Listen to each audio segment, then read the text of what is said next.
আমরা পিকনিকের জন্য লড়কে দিতাম। আপনাকে ছাগলের খামার দিয়ে প্রফিট করতে হলে অবশ্যই ছাগলকে সুস্থ রাখতে হবে। কারণ আপনি যদি ছাগল সুস্থ রাখতে পারেন তাহলে কিন্তু আপনার অনেক খরচ কমে যাবে। কারণ আপনার ওষুধ খরচ লাগবে না, ডাক্তার খরচ লাগবে না।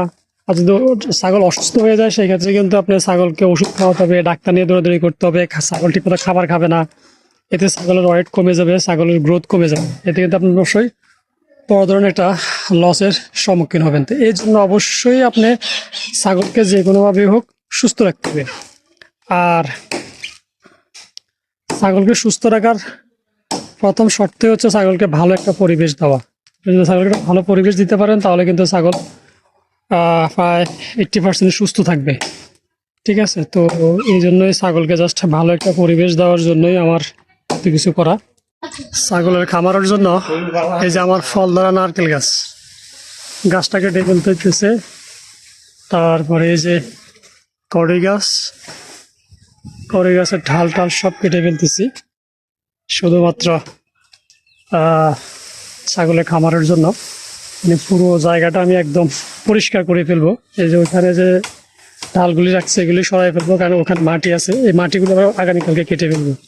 কেটে আমি এই যে ঘরের ভিতরে ঢুকাবো কিছু, আর আমার এই যে সাইডগুলি ক্লিন করব, মাটি ফেলা একদম পরিষ্কার করব।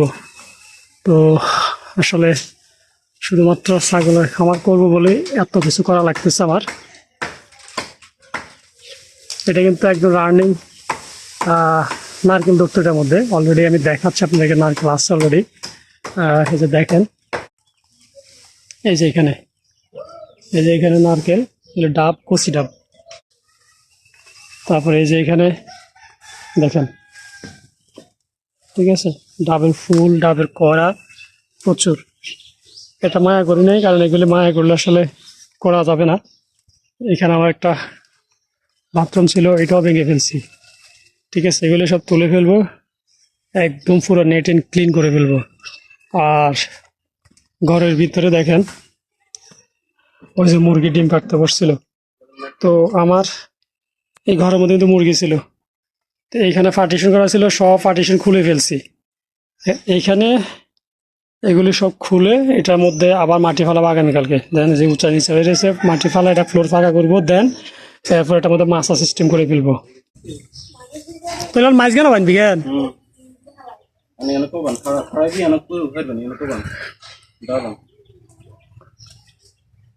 দা দিনে কমাইব, কুড়েল দিনে কমাবি? হ্যাঁ, এখন আবার নতুন করে দড়ি বানতে হইব। তবে এখন মাঝখান বরাবর বানবো যেন ওই যে একবারে পুরো গাছটাই ফালানো যায়। এত আগে নামিয়ে হোক না পরে কোনায় বাঁধস? এনে বানবি? আচ্ছা, সুন্দর টাইট করে বাঁধিস। আসলে একমাত্র ছাগলের খামার করার জন্যই এত কিছু করা লাগতেছে, এত পরিশ্রম করা লাগতেছে। তো আসলে পুরো সেট আপটাই চেঞ্জ করা লাগতেছে। এই যে যেমন আমার এই যে কলটা, এই কলটা আমার আগে ছিল এই যে এই পাশে। ঠিক আছে, এই কলটা পর্যন্ত এখান থেকে সরাইয়া এখানে নিয়ে আসছি। এই যে গাছগুলো সব কাটতেছি।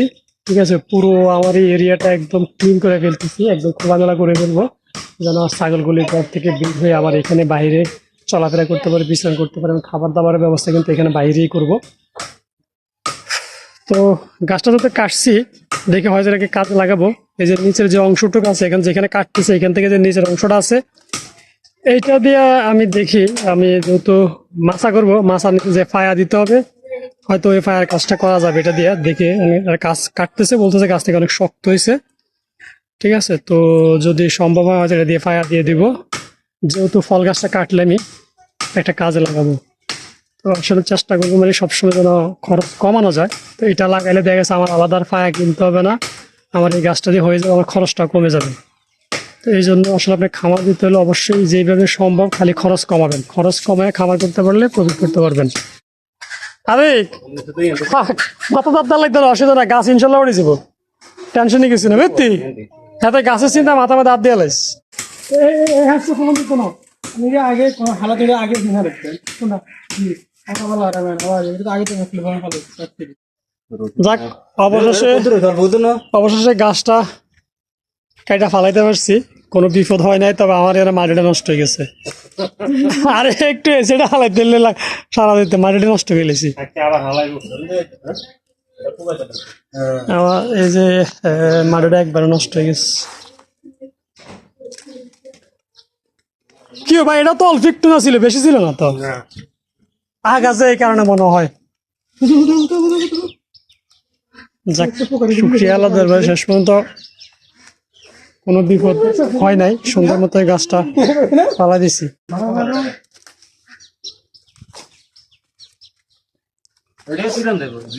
এবার ইনশাল্লাহ এই গোড়া কাটবো। হ্যাঁ, এটি এটা 200 দিয়ে রাখলে একটা দোনোটা রু হইবে আই তো ভালো করে রু এটা 200 করে দিস। 200 দিবে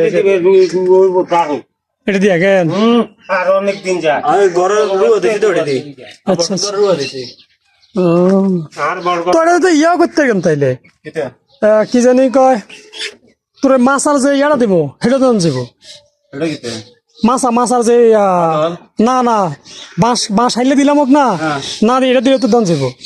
এটা আদল হিসাবে রে আদল হিসাবে দেখো দেখো এটা কি দিকে এটা আমার সমস্যা হবে না লাগাছে। শুক্রিয়া যে বড় বিপদের হাত থেকে আল্লাহ বাঁচাইছে। ঠিক আছে, যদি গাল হেদিকে ভাঙি পড়তো তাহলে ঘর আছে, কারেন্টের তার আছে। শুক্রিয়া। হ্যাঁ, হেন দিয়ে ঘর আছে তাকে বেশি করতে না, শুধু আমার মুরগির ঘরের এই চালটা ভাগ হয়ে গেছে। সোজাগার ঠেলা দা ঠেলা আমার মুরগি বেটা ভয় পাইছে বেটা। এটা হচ্ছে আমার ফার্মি মুরগিগুলি ভয় পাইছে। হ্যাঁ হ্যাঁ, না বেশি না তো, এটি তো আমার নিজের লাগে, ওই যে ডিম খাবার লাগে। আমার ফার্মি গুলো এগুলো বয়স 2 মাস হয়েছে। তো এই মুরগিগুলি একটু ভয় পাইছে, কারণ এগুলো চালের উপরে গাছটা উঠছিল। যাক, তবে আলহামদুলিল্লাহ আমরা খুব একটা সময় আমি টেনশনে আছিলাম যদি এই কলের উপরে পড়তো তাহলে কিন্তু কলটা শেষ হয়ে যেত। তবে কাজের দিক দিয়ে সে খুব এক্সপার্ট, খুব ভালো কাজ জানে। এই যে আমার এত বড় একটা নারকেল গাছ মাশাআল্লাহ খুব সুন্দর করে কেটে ফেলাইছে। তবে কালকে সারা রাত ঘুম হয় না ওর, টেনশনে আসলে কিভাবে গাছটা কেটে ফেলাইব। কারণ এদিক দিয়ে কারেন্টের লাইন, ঘর, আবার এই পাশে ঘর, চতুর্দিকে খালি ঘর, শুধু এই একটা জায়গা খালি খালি ছিল। এটা নিয়ে টেনশন ছিল কোন দিক দিয়ে ফালানো যায়। তো আসলে আমার জাস্ট ছাগলের খামারের জন্যই এত কিছু করা, এত পরিবর্তন।